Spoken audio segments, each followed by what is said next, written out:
Hello and welcome.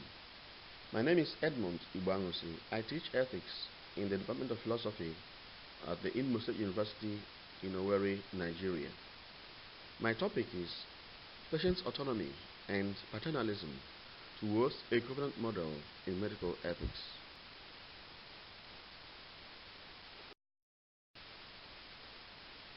Introduction and outline. Here we shall consider autonomy and paternalism and then look at philosophical understanding of autonomy, patient autonomy, paternalism and its philosophical basis, paternalism in healthcare, and then look at the weaknesses of the principle of paternalism and its consequences in healthcare interventions on patient autonomy. Thereafter, we shall consider the relevance of the covenant model as a new approach to medical practice and consider the weaknesses of the contractual schemes, the normativity of covenant, and why we think that the covenant model enhances patient autonomy. Thereafter, we shall conclude.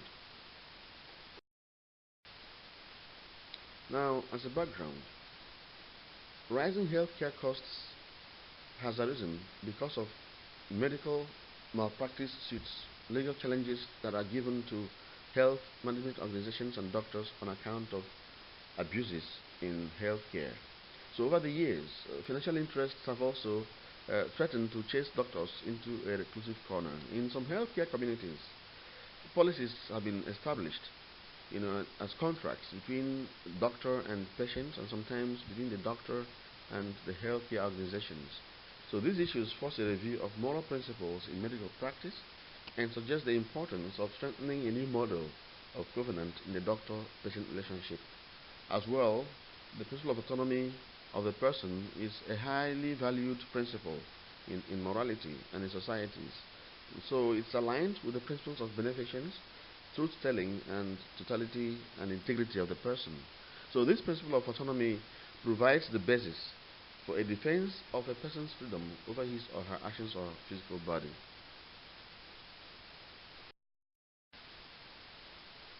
Now, what is autonomy?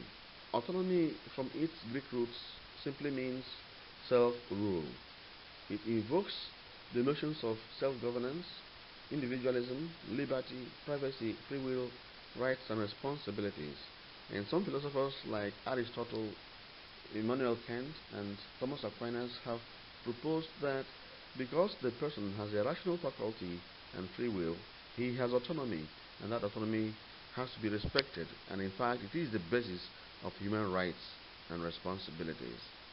Now, patient autonomy means that patients have a moral claim to direct the course of their own medical care and be given reasonably full information in order to make medical decisions.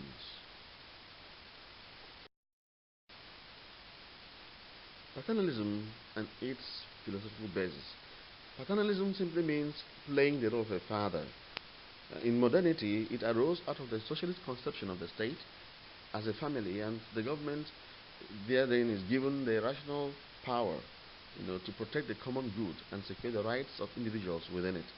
So for Thomas Hobbes, paternalism is meant to achieve the benefits of order and security when people freely agree to submit to government and transfer their natural rights to a sovereign power.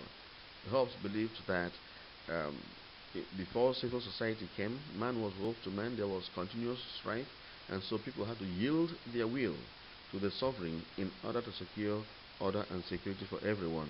And once this will is submitted to the government or to the sovereign, no one has a right to take it back. Jacques Rousseau as well held the view that the individual is not autonomous, but rather is subject to the society acting as a father. So the society has overriding powers over the individual, and so whatever the society determines, the individual must comply with. So these some philosophers who supported the notion of paternalism. Now in healthcare, we know that paternalistic attitudes exist when doctors and caregivers consider patients as either irrational or uneducated and do not consider their opinions in trying to make decisions for them. So when they withhold information concerning the patient's conditions. They disrespect the patient's autonomy. And we know that also there have been abuses of the vulnerability of patients when they are given experimental treatment without their consent. We know in the past Nazi physicians used human beings as research subjects without their consent. And in the US, the Tuskegee syphilis study was carried out on over 400 African American men who were infected deliberately with the disease and denied treatment. And also we know that sometimes abuses have arisen when women have been sterilized without their consent as well. So we are saying therefore that the principle of paternalism is weak as a moral principle in healthcare because it can lead to non-consensual experimentation and abuse of the victims, as well as the erosion of trust for medical professionals. And therefore, the constant rising costs of healthcare, the lasting and frequent legal challenges, and the responsibilities being shifted, mean that we should consider a new way, a new intervention, a new paradigm. Now, why is the covenant model relevant? The first reason is that the doctor-patient relationship is not dyadic. It is not simply between both of them. It involves as well the patient, the community, the professional requirements of the government and Ministry of Health, and the doctor's colleagues and employer. It's also because it has been discovered that contracts are weak. They are effective, of course, for establishing duties and rewards and stipulating penalties between equals. However, they are ineffective in promoting fairness in unequal relationships that between the doctor and the patient. So a contract framework therefore denies the fundamental asymmetry or inequality between the doctor and the patient because the physician's knowledge exceeds that of his patient such that the patient's knowledge alone cannot be a satisfactory constraint on the physician's behavior. Other reasons that we must advance are that the covenant model stipulates responsibilities between unequal persons. So from the beginning, it understands that the doctor and the patient are not equal. Such relationships exist in family and community structures between parents and children, teachers and students, of course, doctors and patients. And so in such a relationship, there is an obligation that the powerful person has over the weaker person. So here in this context, the physicians have the obligation to use their competence in the patient's best interest with humility, honesty, integrity, compassion, and reduction of excessive self-interest. So covenant model enhances the skills, the knowledge and understanding of patients and families as well about what to expect when receiving care. Now, the covenant model as well encourages partnerships and integrates the perspectives of patients and their families into aspects of healthcare. It promotes shared understanding of expectations among patients and healthcare professionals, and as well expands the focus beyond the hospital setting to the community in order to find opportunities to improve overall community health.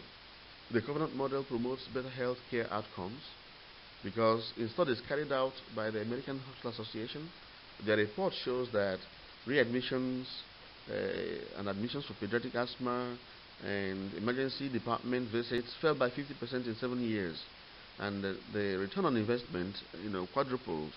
As well, mortality rate was nearly halved for the rate of non-enrolled patients with similar characteristics. So, the conclusion, therefore, is that the covenant model actually promotes better healthcare outcomes.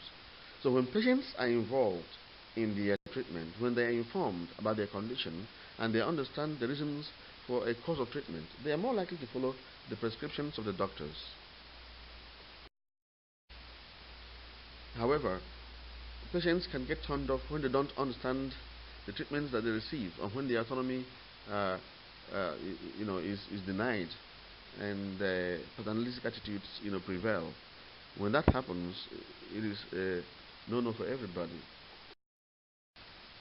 Therefore, in conclusion, we must say that the covenant model is more apt and a balanced approach. It doesn't take away the place of the family and community, as the network within which the person functions in society. It ensures that the person does not stand alone, but rather is connected in this mesh or network of relationships, which is actually important for proper and total healing in healthcare situations. Thank you. We would welcome questions and opinions.